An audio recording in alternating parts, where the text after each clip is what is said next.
मैं नवीन कुमार सिन्हा एक बार फिर आपका स्वागत करता हूं अपने YouTube चैनल नवीन सर में।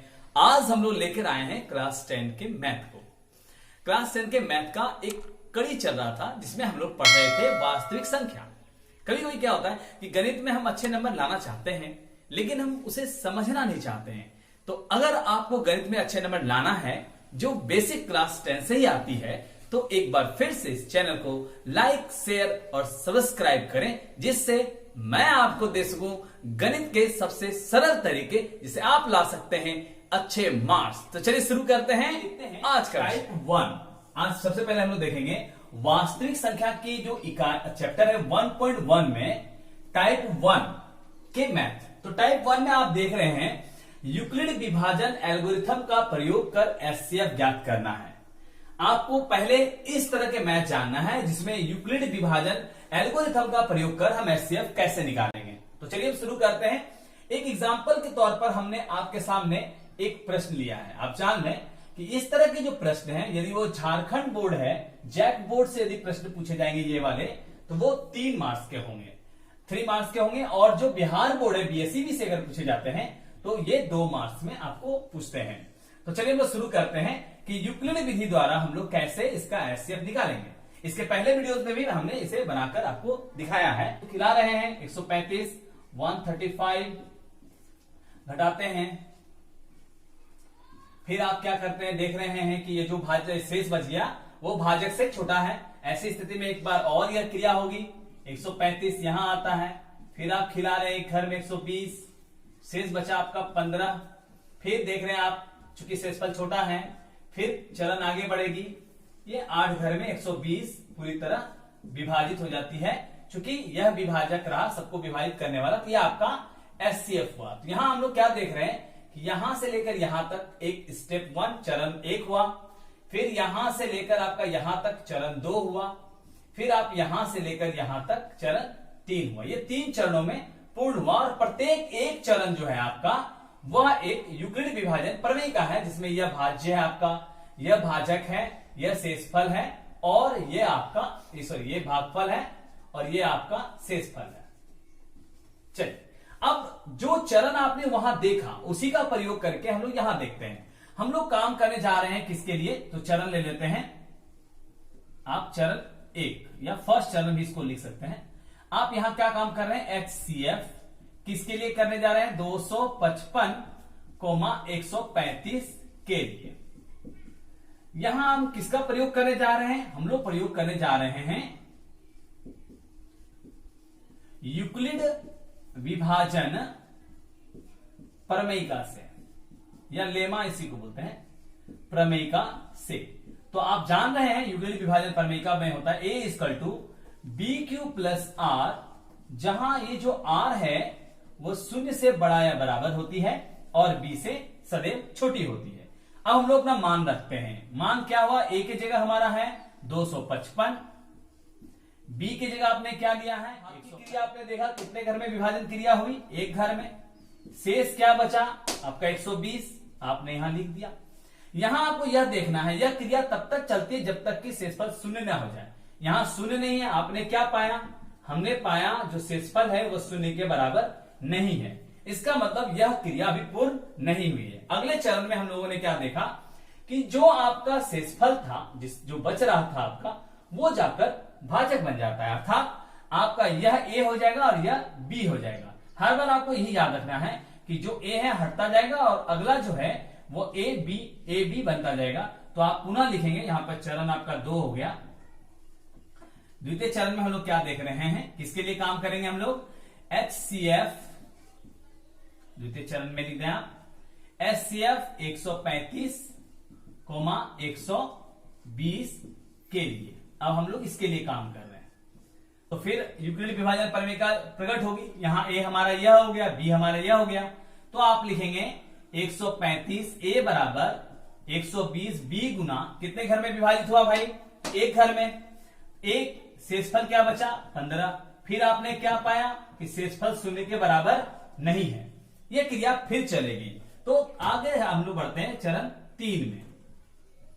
यहां आप क्या देख रहे हैं कि यहां हम लोग काम करने जा रहे हैं एचसीएफ ये और ये 120,15 के लिए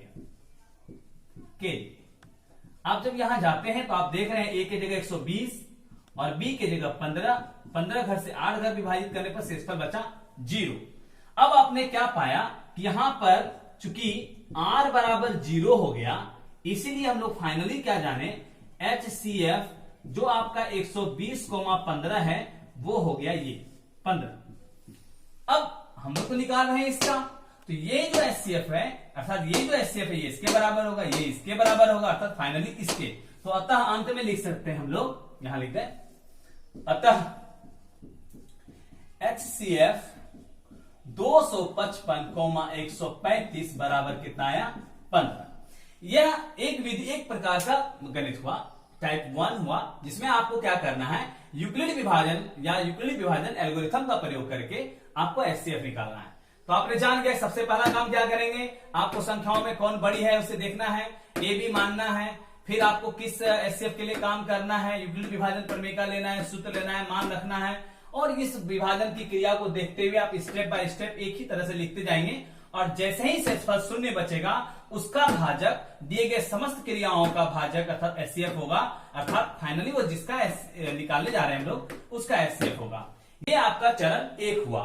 अब आपको क्या करना है, चूंकि इसकी इस तरह का एक मैथ आपको इसके पहले वीडियो में ही बनाया गया है, आपको क्या करना है, इस विधि का प्रयोग करके दिए गए कुछ प्रश्नों जो हम आपको दे रहे हैं उसे अभ्यास करके आप देखें कि आप इस तरह बनाने सीखते हैं नहीं। चलिए उन प्रश्नों को देखते हैं जो आपको बनाना है।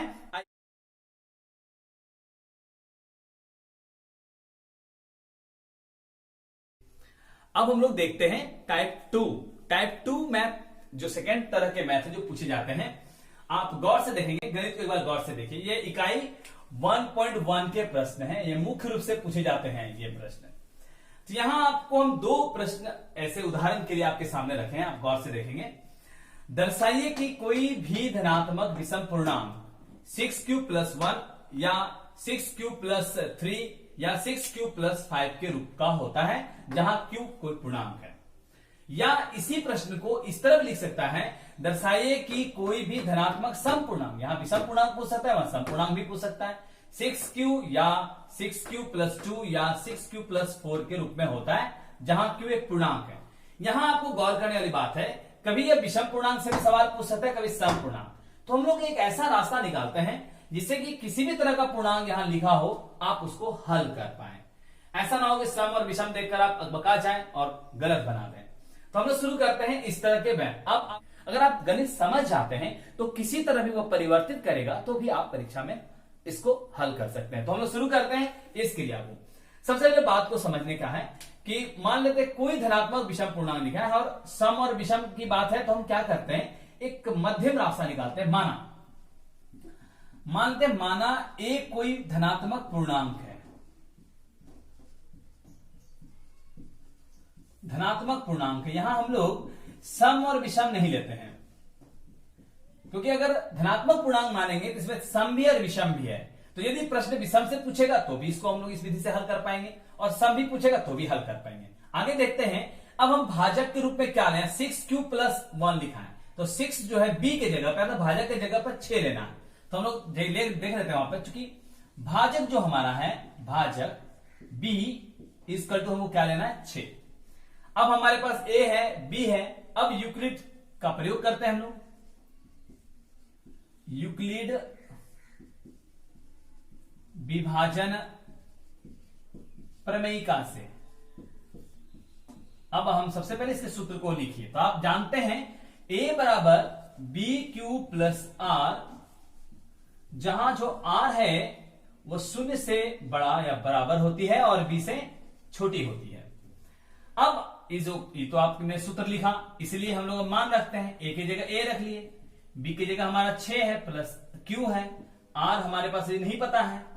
जहां हम लोगों ने क्या जाना कि जो r है वो b से 0 से बड़ी या बराबर होगी, लेकिन 6 से छोटी होगी, क्योंकि b की जगह 6 है। अगर r 0 से बड़ी या बराबर है लेकिन 6 से छोटी है, तो r क्या क्या हो सकती है, सोचिए आप कि वह संख्या कौन कौन सा होगा जो 0 से बड़ा या बराबर हो लेकिन 6 से छोटा हो। 6 से छोटा हो तो 5, 4, 3, 2, 1, और शून्य के बराबर हो तो शून्य भी। इसका मतलब r शून्य से लेकर 5 तक की संख्याएं हो सकती है, इनमें से कोई भी हो सकती है। तो हम लोगों ने जाना, इसलिए r इक्वल टू क्या हो गया, शून्य या 1 या 2 या 3 या 4 या 5, अर्थात शून्य के संभावित r का संभावित मान शून्य हो सकता है या 1 हो सकता है या 2 हो सकता है या 3 हो सकता है या 4 या 5। लेकिन यहां देख रहे हैं कि r सदैव b से छोटा है और शून्य से बड़ा या बराबर। अगर r इतना हो सकता है तो a के मान कितने हो सकते हैं? अगर 6q प्लस r है तो 6q प्लस एक बार 0 हो सकता है या 6q प्लस 1 हो सकता है, 6q प्लस 2 हो सकता है। इसलिए हम लोगों ने क्या जाना, a का जो मान होगा वो 6q प्लस 0 या 6q प्लस 1 या 6q प्लस 2 या 6q प्लस 3 या 6q प्लस 4 या 6q प्लस 5, इतना a का मान हो सकता है। अब जब a के संभावित मान आप लिख लिए हैं तो यहां आप देखेंगे कि 6q प्लस 0 को 6q समझा जाए तो आप देख रहे हैं 6q 2 से विभाजित है, क्योंकि ये अंक तो 0 है, इसको अगर नहीं भी रहे तो 6q केवल कहलाएगी। ये 2 से पूर्ण विभाजित है, तो ये अगर हमारी सम होती है, ये 2 से पूर्ण विभाजित नहीं है 1 के कारण, तो ये विषम हो गया। तो फिर ये दोनों विभाजित है 2 से, ये सम हो गया। ये दोनों 2 से विभाजित नहीं है तो विषम हो गया। तो ये सम हो गए, ये विषम हो गए। तो हम लोगों ने देखा ये सम है, ये विषम है, ये सम है, ये विषम है, एक क्रम बन गया सम विषम का। तो हम लोग क्या लिख सकते हैं, चूंकि आपने जाना 6q या 6q प्लस 2 या 6q प्लस 4 2 से पूर्ण विभाजित हैं,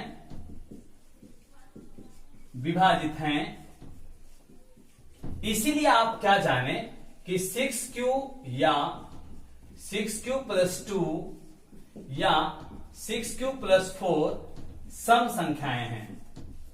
ये सभी सम संख्याएं हैं।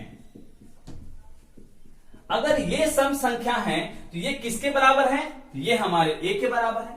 ऐसी स्थिति में हम लोग क्या बोलेंगे, इसीलिए हम लोग क्या जानेंगे कि जो कोई भी धनात्मक पूर्णांक है अगर यह a के बराबर है तो a जो हमारा मान है, वहां जो धन पूर्णांक हम माने हैं वो सम रूप में होगा। तो हम इस प्रश्न का उत्तर इस रूप में दे सकते हैं, इसलिए लिख देना है, ये सम वाले का देना है जवाब। इसलिए कोई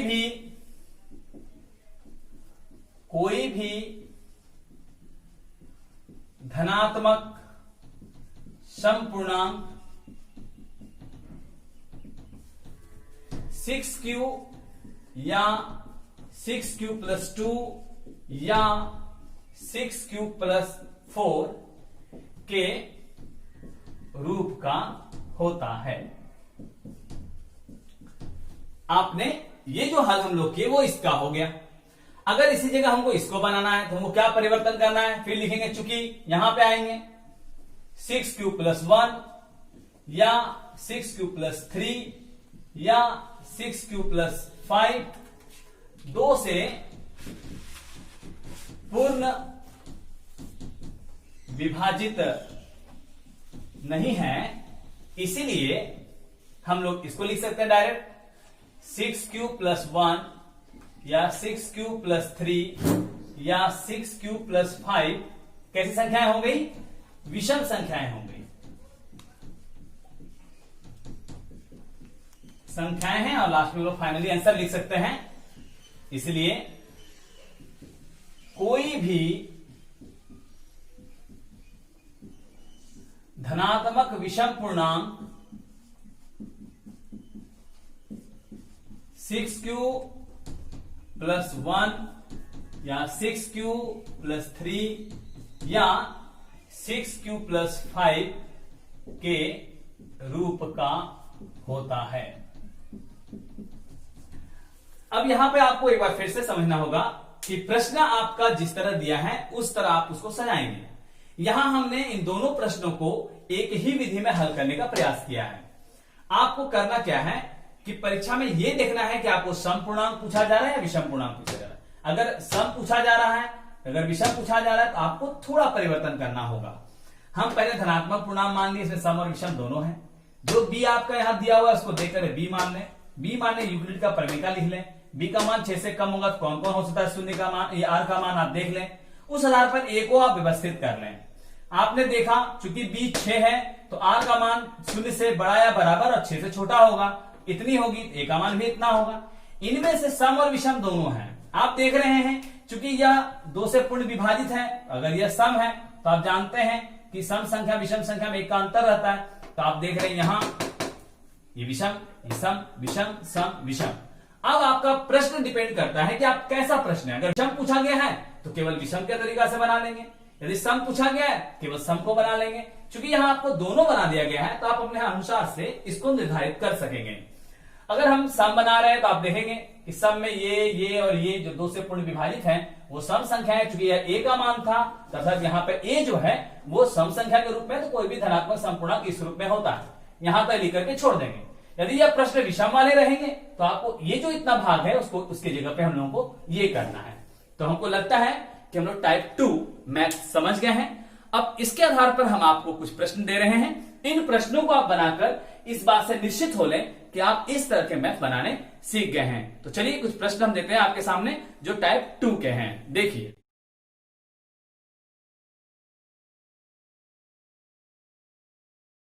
आज हम लोगों ने क्लास 10th के पहले इकाई के 1.1 के 2 तरह के मैथों को सीखा। कोई बात नहीं, इसके बाद नेक्स्ट वीडियो में हम लोग 2 और विधि को सीखेंगे जो 1.1 को पूर्ण करेगा। किंतु आप जान लें कि हमारे लिए ये जो 2 विधि आपने पहले सीखा ये अत्यंत महत्वपूर्ण है। प्राय यही प्रश्न बोर्ड में पूछे जाते हैं। झारखंड बोर्ड के लिए ये दोनों विधि अत्यंत महत्वपूर्ण है, वो 3 नंबर इन्हें प्रदान करते हैं। चलिए नेक्स्ट वीडियो हम लोग सीखेंगे टाइप 3 और 4। चलिए धन्यवाद।